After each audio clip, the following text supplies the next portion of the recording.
What if I told you that one of the most advanced fighter planes of World War II never saw combat?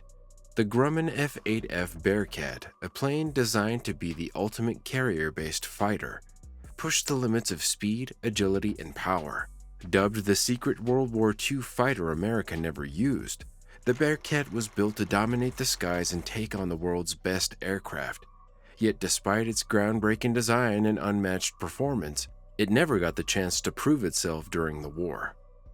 Why did this state-of-the-art fighter stay grounded while others made history? Was it simply a victim of timing, or were there larger forces at play? In this video, we're exposing the story of the Grumman F8F. F8F Bearcat, how it was born out of a desire to outperform everything in the air, why it was hailed as one of the fastest piston-engine fighters ever built, and how the end of World War II abruptly cut its story short. By mid-1943, America's aviation industry was a key player in the fight for air superiority during World War II. Grumman Aircraft Engineering Corporation, often called the Iron Works due to its reliable design, was dominating naval aviation with the F4F Wildcat and F6F Hellcat. These aircraft were instrumental in securing crucial victories for the Allies, particularly in the Pacific. However, with advancements in enemy aircraft like Germany's Focke-Wulf FW-190 and Japan's Kai-84, Grumman saw the need for an even better fighter. Leroy Grumman, co-founder of the company, envisioned a single-engine fighter that combined the agility of the FW-190 with the ruggedness and carrier stability of American aircraft. This plane would need to excel in speed, climb rate, and maneuverability while remaining compact enough for carrier operations. The inspiration for this aircraft was solidified when Grumman test pilot Bob Hall flew a captured FW-190 in England. He praised its performance and brought back valuable insights that shaped the development of Grumman's new project. The U.S. Navy supported this vision, issuing a contract for 2 prototypes in November 1943. Dubbed the XF8F Bearcat, the aircraft was intended to replace the Hellcat while being small enough to operate from even the smallest carriers. Unlike larger twin-engine aircraft being developed at the time, the Bearcat focused on simplicity and performance, embodying Grumman's philosophy of building versatile, reliable planes. By August 1944, the first prototype was ready for testing. Despite the challenges of wartime production and tight deadlines, the Bearcat emerged as a groundbreaking design. The Navy was impressed with its initial performance, and an order for over 2,000 aircraft quickly followed. However, with the war nearing its end, the Bearcat would never get the chance to prove itself in combat. Despite this, its innovative design would leave a lasting legacy in aviation history. The Grumman F8F Bearcat was a marvel of engineering, designed to push the limits of single-engine fighter performance. Compact and lightweight, it measured 8.61 meters in length and 10.92 meters in wingspan, making it significantly smaller than its predecessor, the F6F Hellcat. The Bearcat's design prioritized agility and speed, critical factors for dogfighting and rapid climb rates. Powering the Bearcat was the Pratt & Whitney R2800 radial engine, capable of producing over 2,000 horsepower. This powerful engine, paired with the aircraft's lightweight frame, allowed for exceptional speed and climb performance. The Bearcat boasted a top speed of over 430 miles per hour and a climb rate exceeding 4,800 feet per minute, outpacing most fighters of its time. One of its unique features was the detachable wingtips, designed to break off under high G-forces during extreme maneuvers. This innovation reduced drag and allowed the remaining wings to withstand even greater stress, giving pilots an edge in high-stakes combat.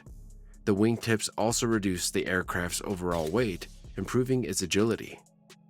The Bearcat's armament consisted of 4 50-caliber machine guns mounted in the wings.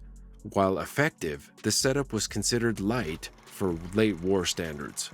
Later variants would address this with the addition of 20mm cannons.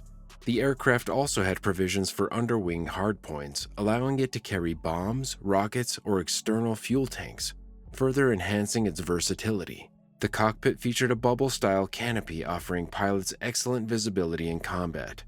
Internally, the Bearcat was designed for ease of maintenance and rugged durability, reflecting Grumman's emphasis on reliability. Its fuel capacity of 183 gallons provided sufficient range for carrier operations, though drop tanks could be added for extended missions. The combination of speed, maneuverability, and ruggedness made the Bearcat a standout design. It was an aircraft built for combat dominance, but its true potential was never realized due to the timing of its introduction. Nonetheless, the Bearcat remains one of the greatest piston-engine fighters ever created, a testament to Grumman's ingenuity and the pursuit of excellence in aviation. The Grumman F8F Bearcat's performance and testing phase showcased its extraordinary capabilities and potential as one of the most advanced piston-engine fighters of its time. Its first flight on August 21, 1944, revealed a plane that not only met expectations but also exceeded many of them. Powered by a Pratt & Whitney R2800 engine, the Bearcat achieved a remarkable climb rate of 4,800 feet per minute and a top speed of 424 miles per hour, outperforming its predecessor, the F6F Hellcat, and rivaling the best fighters of the era. During carrier suitability trials aboard the USS Charger in February 1945, the Bearcat proved its mettle under harsh conditions. Pilots tested the aircraft in sleet, snow, and icy winds, conditions that would challenge even the most reliable designs. Despite these adversities, the Bearcat passed with flying colors, demonstrating its ability to handle the demanding environment of carrier operations. Its compact size and light frame further enhanced its performance on carrier decks, making it suitable for operations on smaller carriers, not just the larger Midway-class vessels. Mock combat trials further solidified the Bearcat's reputation. Pitted against America's best fighters including the P-51 Mustang, P-38 Lightning, and F-4U Corsair, the Bearcat outperformed its peers in most scenarios. Its unmatched climb rate and agility gave it a significant advantage in dogfights. Only at altitudes above 25,000 feet, where it was not optimized to operate, did the P-51 Mustang hold an edge. However, the Bearcat was not without its flaws. Early models faced stability issues caused by hot air from the oil coolers disrupting airflow over the wings and tail. Engineers quickly resolved this by repositioning the exhaust outlets, but minor turbulence issues persisted. Additionally, the detachable wingtips, designed to break off under extreme G-forces, occasionally failed to detach symmetrically, leading to control problems. Despite these setbacks, the Bearcat's performance was nothing short of revolutionary. It was poised to become the premier American fighter in the Pacific, but history would take a different course, leaving its potential largely unrealized. The timing of the Grumman F8F Bearcat's development ultimately sealed its fate as a wartime fighter that never saw combat. By late 1944, production was ramping up with over 2,000 units initially ordered by the U.S. Navy. The aircraft was expected to play a crucial role in Operation Downfall, the planned Allied invasion of Japan, scheduled for late 1945. However, the Bearcat's arrival on the battlefield was delayed, and history took an unexpected turn. On August 15, 1945, Japan announced its surrender following the atomic bombings of Hiroshima and Nagasaki and the Soviet Union's entry into the war. The sudden end of World War II rendered Operation Downfall unnecessary and halted the demand for new combat aircraft. The Bearcat, which had just begun deliveries to frontline units, found itself without a mission. Out of the original order, approximately 700 Bearcats were produced before production was dramatically scaled back. The General Motors subcontract for 1,876 units was canceled outright, and many existing units were reassigned for training or reserve roles. With the war over, military budgets were slashed, and the focus shifted on the emerging jet age. The Bearcat, despite its exceptional capabilities, was a piston-engine aircraft in a world rapidly moving toward jet propulsion. The Bearcat's short-lived production run reflected a broader trend. Many advanced wartime designs, including experimental jets and bombers, were either canceled or relegated to secondary roles. While the Bearcat was briefly deployed to operational squadrons, its role was primarily limited to training and readiness, with no major conflicts to test its combat effectiveness. Despite its anticlimactic end to its wartime ambitions, the Bearcat did leave a legacy. It became a popular racing aircraft after being retired from military service, breaking records and thrilling crowds with its speed and maneuverability. Moreover, it served as a testament to Grumman's engineering prowess and provided valuable lessons for future aircraft development. In the end, the Bearcat stands as one of the greatest what-if stories of aviation, a fighter that was too advanced for its time, but too late to charge the course of history. Its cancellation marked the end of an era for piston-engine fighters and the beginning of the jet age. After World War II, the Grumman F8F Bearcat entered a new phase of its career, transitioning from a potential combat powerhouse to a post-war workhorse. With the war ending before the Bearcat could be tested in combat, its role shifted to training, reserve, and specialized missions within the U.S. Navy. By the late 1940s, it became clear that the Bearcat was one of the last great piston-engine fighters as the world was transitioning to the jet age. The Bearcat briefly served as a frontline fighter during the post-war years, primarily because early jet aircraft were not yet reliable or suited for career operations. Jets of the time, such as the Grumman F9F Panther, suffered from poor acceleration and handling, making the piston-engine Bearcat a safer choice for naval missions. However, as jet technology improved, the Bearcat's role diminished. Despite its reduced military relevance, the Bearcat found a second life in civilian aviation. Its lightweight, powerful engine and streamlined design made it an ideal aircraft for air racing. Bearcats dominated the national air races in the 1940s and 1950s, consistently outperforming other aircraft with their speed and agility. Modified Bearcats continued to break records well into the 1960s, solidifying their reputation as one of the fastest piston-engine aircraft ever built. The Bearcat also saw limited international service. The French Air Force and Navy used it during the First Indochina War, deploying the aircraft in ground attack roles against Viet Minh forces. However, the limited number of Bearcats available and the lack of specialized pilot training meant their performance was not fully realized. Similarly, South Vietnam inherited a small number of Bearcats, which saw action in the early stages of the Vietnam conflict. Today, the Bearcat remains a beloved icon of aviation history.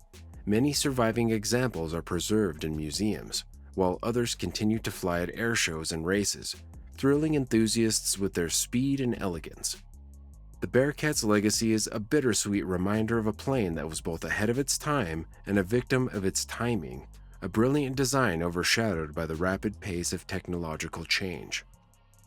The Grumman F8F Bearcat represents one of the greatest what-could-have-been stories in aviation history. Designed to be the ultimate piston-engine fighter, the Bearcat's combination of speed, agility, and climb rate made it a formidable aircraft. However, its late entry during the final stages of World War II meant it never saw combat in the conflict it was built for, leaving its potential largely untested. Had the Bearcat participated in World War II, it could have significantly altered the air combat landscape in the Pacific. Its ability to climb at 4,800 feet per minute and reach speeds of over 430 miles per hour would have made it a game-changer against Japanese aircraft. Even Japan's most advanced late-war fighters such as the Ki-100 and the Ki-84 would have struggled to match the Bearcat's performance. The Bearcat's speed and maneuverability would have made it a nightmare for enemy pilots in dogfights, while its durability and reliability would have made it a favorite among pilots. In mock combat trials, the Bearcat outperformed nearly every American fighter, including the iconic P-51 Mustang at altitudes below 25,000 feet. This versatility and dominance in low to mid-altitude engagements would have been invaluable in supporting carrier operations and offensive missions in the Pacific. Its lightweight frame and short takeoff capabilities also made it ideal for deployment on smaller carriers, offering flexibility that few other aircraft could match. Beyond combat, the Bearcat's potential as a multi-role aircraft was never fully explored. While it was tested with under-wing hardpoints for bombs, rockets, and fuel tanks, its operational use in these roles was limited. The addition of 20mm cannons and later variants further enhanced its offensive capabilities, but by then, the jet age had already begun, relegating the Bearcat to a supporting role. Ultimately, the Bearcat's missed potential is a reflection of its timing. Introduced just as the war ended and as jets began to dominate the skies, it became a plane without a battlefield. Despite this, the Bearcat remains a symbol of innovation and engineering excellence, a testament to what might have been had it arrived just a year earlier. Its story reminds us of the delicate balance between innovation and timing. What's your take? Could the Bearcat have reshaped the war if it had entered earlier? Let us know in the comments below. Don't forget to like, subscribe, and share to uncover more fascinating stories about aviation's hidden legends. Thanks for watching, and see you next time.